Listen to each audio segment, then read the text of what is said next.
بسم الله الرحمن الرحیم. قدرمندو لیدونکو اوریدونکو او ګرانو هیوادوالو سلامونه او احترامات مې ومنئ. نن 3 د جنوري کال 2016 چې د شنبې ورځ سره سمون خوري ستاسو خدمت کې حاضر یم. د نن ورځې په برنامه کې نړیوال سیمه ییز او خیبر پختونخوا او بلوچستان کې د مجاهدینو د عملیاتو مکمل راپور دی ستاسو حضور ته وړاندې کوم. په دویم برخه کې ستاسو پوښتنې او ستاسو انتقادات پیشنهادات دي چې هغه ته به هم بیا زه ځواب ورکوم. نو تاسو کولی شئ چې خپل د پوښتنو ځوابونه په دویمه برخه د دې برنامه کې چې جلا نشریږي هغې ته رجوع وکړئ. هیله ده چې برنامه سبسکرایب کړئ، دوستانو سره شریکه کړئ او زنګوله او لایک ضرور ووهئ. راځم د نن ورځې برنامې ته. اول به نړیوال خبرونه را اخلم، بیا ورپسې د جهادي راپور تاسو ته وړاندې کوم. د ډونالد ټرمپ ایران ته اخطار ورکړی دی که چېرته په مظاهرچیانو باندې په لاریونونو باندې ډزې وکړلې یا څوک ووژل شول، نو امریکا به ضرور مخامخ عمل ته اقدام کوي او د ایران د خلکو دفاع دپاره به میدان ته کیږي. د دې په مقابل کې لاریجاني عکس العمل ښودلی دی او لاریجاني ورته دا ویلي دي چې که ته په ایران باندې برید وکړې دې ته متوجه اوسه چې ستا سیمه کې ستا پوځ هم پروت دی. نو دا صرف دغومره اشاره یې ورته کړې ده، یعنی که ته په ایران باندې برید وکړې ستا پوځ هم محفوظ نه پاتې کېږي. اوس راځو دې ته چې امریکا ولې ایران ته د ده ګواښ کوي چې په مظاهرچیانو باندې به برید نه کوي که څوک مړ شو. آیا دا د ایرانیانو د غمه ډیر مړه دي یا د ایرانیانو په فکر کې دي یا ایرانیان ورته انسانان ښکاري ځکه دا کار کوي؟ نو بیا پوښتنه دا راځي چې دا په غزې باندې چې اسرائیل بمباردونه کول 2,00,000 انسانان یې ووژل، ماشومان په میدان د فوټبال لوبه کې وژني، هلته بیا امریکا ولې ضمیر مړي او ویدی چې د ایران لپاره یې ضمیر را بیداره شو؟ لپاره د ده چې دغه تظاهرات چې دي دا دوی لارې ته اچولي دي او د دوی د اشارې باندې دا تظاهرات مخکې ځي. د ده لپاره دوی اوس اخطار ورکوي او دې ته متوجه اوسئ چې تظاهراتو کې چې دوی ویلي دي که یو نفر هم ولګېده نو دوی به عکس العمل ښکاره کوي. نو دا خو ډېر ممکنه ده چې هلته خو د اسرائیل لاس دی، پیسې ورکړي دي، خلک یې راپارولي دي او لګیا دي د استازي هلته کار کوي،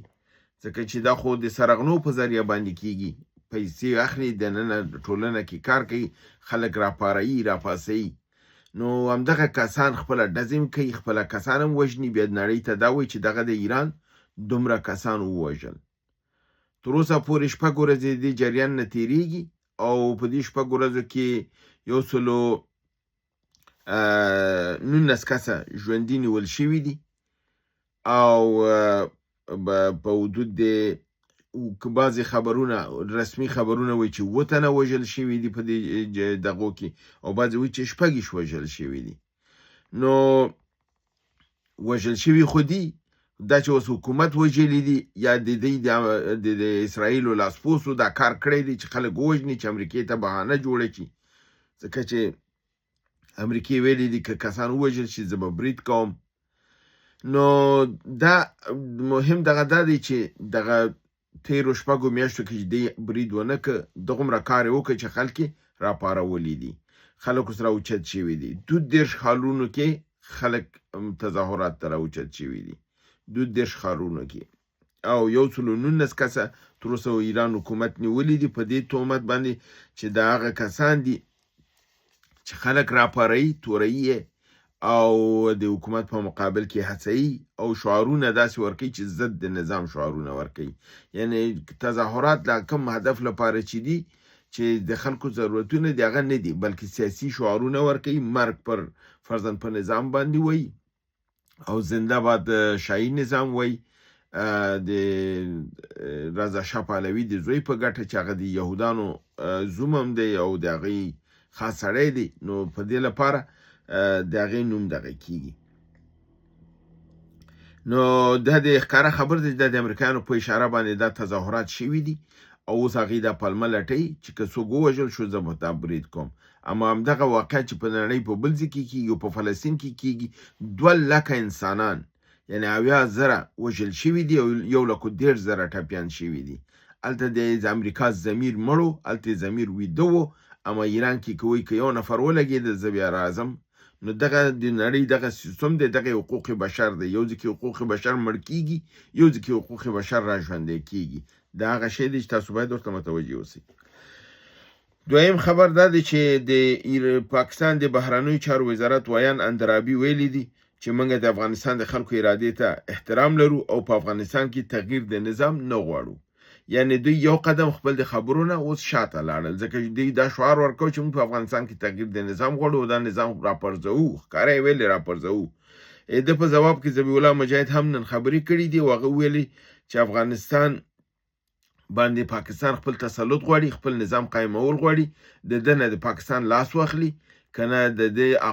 عواقب به د پاکستان لپاره ښه نه وي، ځکه چې پاکستان به پخپله د ده قیمت ادا کړي. د ده ځواب یې ورکړی. پاکستان او هندوستان د خپل د زروي ذخایرو او د اسلحو تبادله د اسنادو کړې ده. د پاکستان او د هندوستان ترمنځ یو توافقنامه ده په نامه د منې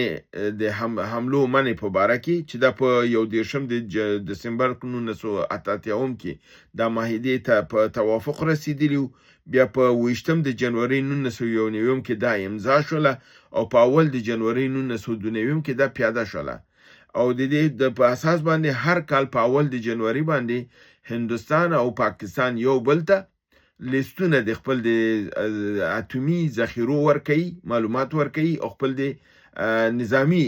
څومره اسلحه دوی لري، څومره عسکر لري، څومره جهازونه لري، د یو بل سره دا تبادله کوي. په دې باندې دوی توافق کړی دی. او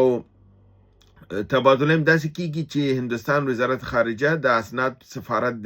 پاکستان په ډیلي کې ورته سپاري او پاکستان هم دا اسناد د هندوستان سفارت په اسلام آباد کې ورته سپاري. په دې رقم دوی تبادله کوي. همدارنګه د دوی ترمنځ یو بله معاهده ده د 21 د می 2008 کې شوې ده چې هغه د لیستونه د تبادله د زندانیانو سره کوي چې څومره کسان زما تا سره بندیان دي او څومره ستا ما سره دي. په دې اساس څخه کوم لیست چې پاکستان ورکړی ویلي دي چې 250 اندیان موږ سره بندیان دي، 8 غیر نظامیان دي، 199 ماهیګیران دم را سره دي. یعنی دغه دومره 250 کېدای شي دا سیاسي او مظنون کسانی چې اسپیوناژ کړی دی، 8 غیر نظامیان دي، 199 ماهیګیران دي چې دا د دوی لیست دوی ورکړی دا موږ سره بندیان دي. د هندوستان لیست نه دی راته معلوم چې هغې څومره کسانو راپورټ ورکړی چې څومره پاکستانیان ورسره دي، خو هغې هم خپل لیست سپارلی دی. همدارنګې کوم یو ډرون چې په میدان وردګ کې ویشتل شوی او معلوم نه دی چې کوم ځای راغلی، خو یو معلومات دغه پیسه کې نن زیات دغه شول چې دغه عادي ډرونونه نه دی، دا ډېر قیمتي ډرونونه نه دی چې په میلیونونو ډالر ارزښت لري. ویل کېږي چې دا د هغه ډرونونه نه دی چې قیمت یې 45 میلیونه ډالر و. نو دې مطلب دا دی چې دا د هر ځای نه راسول شوی دی، مهم ځای نه، یا پاکستان راسولی یا کوم بل مملکت چې راسولی خپل امریکې، نو دا دغه او دا مجاهدینو راپرځولی دی. اسرائیل ټایم اخبار لیکلی دی چې په 2016 کې د اسرائیل پروګرام د جنگونو لپاره دا دی، یعنی د رسمن د هغې په دې جریده کې دا نشر شوي دي چې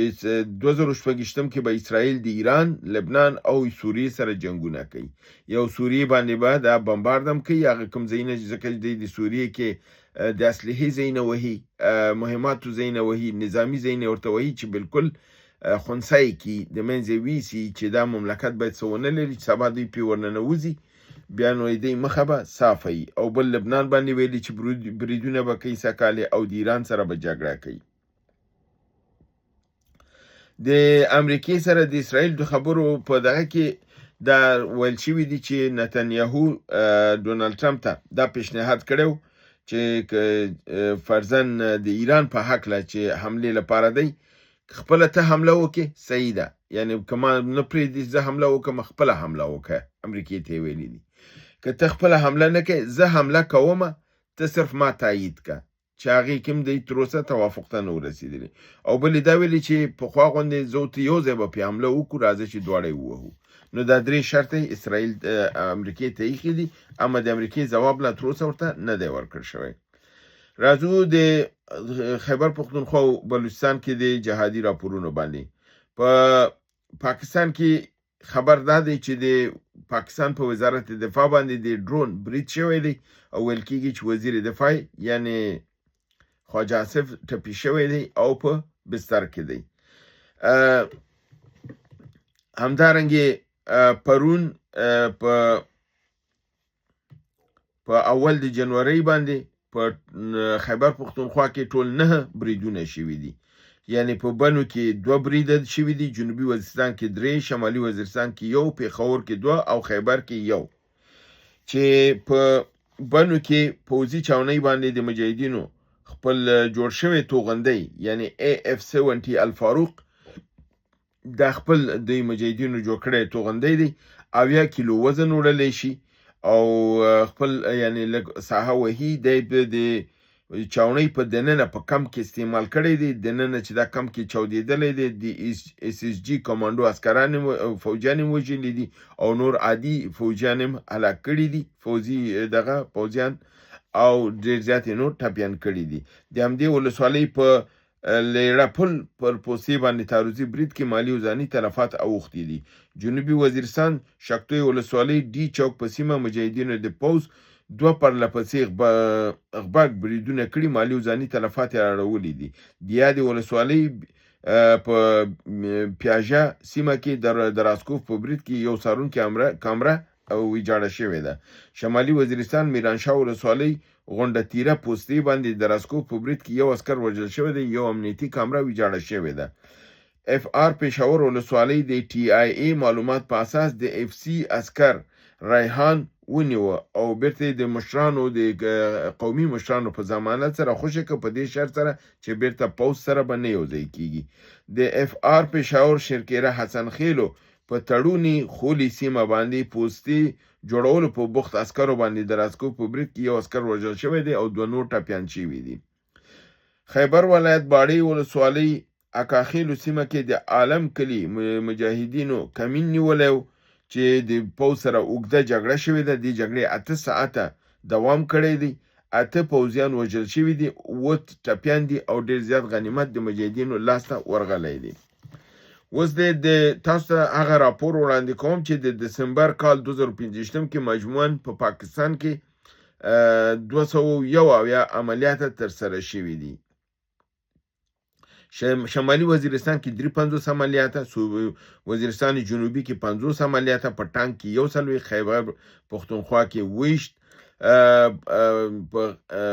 ولایت د خیبر کې 20 باجوړ کې 40 کرم ولایت کې 11 بنو ولایت کې 11 د ریس مهرخان په ولایت کې 10 لکه مروت ولایت کې 10 مکران ولایت کې 4 مومن ولایت کې 10 جنوبي پنجاب کې 3 ولایت چترال کې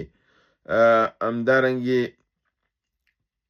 د دې دغه تعداد رانه دلته پاتې دی چې څو چترال کې دي خو په فکر کوم چې د 3 دویم دي په کاروک کې 3 په اورګزیو کې 2 ګلګت بلتستان کې 2 پیښور کې 1 هزاره کې 1 کوهاټ کې 1 او د دې بریدونو نوعیت څنګه دی سنایپري او لیزري حملو کې 28 حملې شوې دي تعرضي حملې 9 سلويخوي کمین چې نیول شوی دی 1 سلويخ ګرینیډ او لاسي بمونه چې غورځول شوي دي 10 ټارګټډ یا هدفمند بریدونو کې 10 ګوریلایي بریدونه 19 جوابي بریدونه 11 میزایل حملې 11 دا حملې شوي دي د دښمن ځاني تلفات او نقصان 433 کسه په دسمبر کې وژل شوي دي ټپیان 404 کسانه دي گرفتار شوي ژوندي 55 کسانه دي د فوج د SSG په دغه چې وهل شوي دي 552 د FC 118 پولیس CTD 140 امن کمیټې 4 تخریب شوي وسایل چې د پوز تخریب شوي دي ټرک موټرونه موټرسایکلونه ټول 18 سکیورټي کمرې 14 او کواد کاپټر ډرون 9 یعنی وهل شوي د امکار ایستل شوي دي فوجي او پولیس ودانۍ 8 او د ټینک او باکتربند ګاډي یا زرعي ګاډي 7 مختلف اسلحې 2 انټرنیټ دش